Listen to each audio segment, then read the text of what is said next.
সুপ্রিয় শিক্ষার্থী, আশা করি সবাই আল্লাহর রহমতে ভালো আছো। যারা টেস্ট এক্সাম 2025 এবং এসএসসি এক্সাম 2026 দিবে তাদের জন্য ইংলিশ সেকেন্ড পার্ট একটা সাজেশন আমি তৈরি করেছি। সাজেশনটা তোমাদের গুরুত্ব অনুসারে ধারাবাহিকভাবে আমি বলবো। প্রথমে কম্পোজিশনের মধ্যে খুবই কমন যেগুলো আছে 99% সেগুলো আমি এখানে ধারাবাহিকভাবে দিয়েছি। এখানে 10টা কম্পোজিশন দিয়েছি।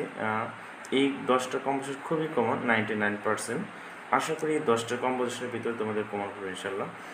তারপরে এ প্লাস প্রত্যাশী যারা আছো, এখানে 50%-এর চারটে দেওয়া আছে। এই 50% চারটে একটু আয়ত্তে রাখবে যাতে তোমাদের সুবিধা হয়, বা যদি 99% হঠাৎ যদি কমন না পড়ে তাহলে তোমাদের এখান থেকে তোমরা লিখতে পারো। আশা করি ইনশাল্লাহ এই 10টার ভিতর থেকেই কমন পড়বে। কম্পোজিশন, তারপরে এখানে প্যারাগ্রাফ দেওয়া আছে। প্যারাগ্রাফ এখানে 10টা তোমাদের দিয়েছি 99%। এই 99% এখানে 10টা যে প্যারাগ্রাফ দিয়েছি 10টা প্যারাগ্রাফ খুব ভালো করে পড়বে। আশা করি ইনশাল্লাহ এর ভিতর থেকে আসবে। তারপরে আমি এ প্লাস প্রত্যাশীদের জন্য অতিরিক্ত আরও কিছু প্যারাগ্রাফ এখানে অ্যাড করে দিয়েছি।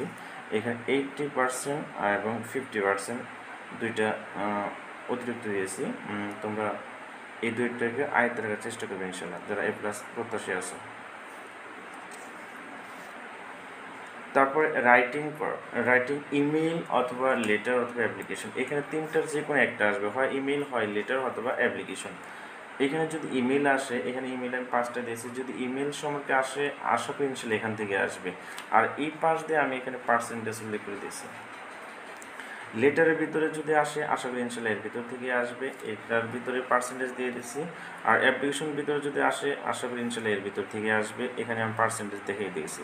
আর পার্সেন্টেজ দেওয়ার অর্থ হলো যে বিষয়গুলো খুবই গুরুত্বপূর্ণ সেগুলো পার্সেন্টেজ বেশি দেওয়া হয়েছে, যাতে তোমাদের পড়তে খুব সহজ হয় এবং খুব ভালোভাবে আয়ত্তে রাখতে পারো, এবং বানান যাতে ভুল না হয় সেদিকে খুব খেয়াল রাখতে পারো, এবং সব কিছু মিলে যাতে তুমি ভালোভাবে পরীক্ষা আনসারটা লিখতে পারো, এই জন্যই তোমাদের পার্সেন্টেজগুলো দিয়ে দিয়েছি।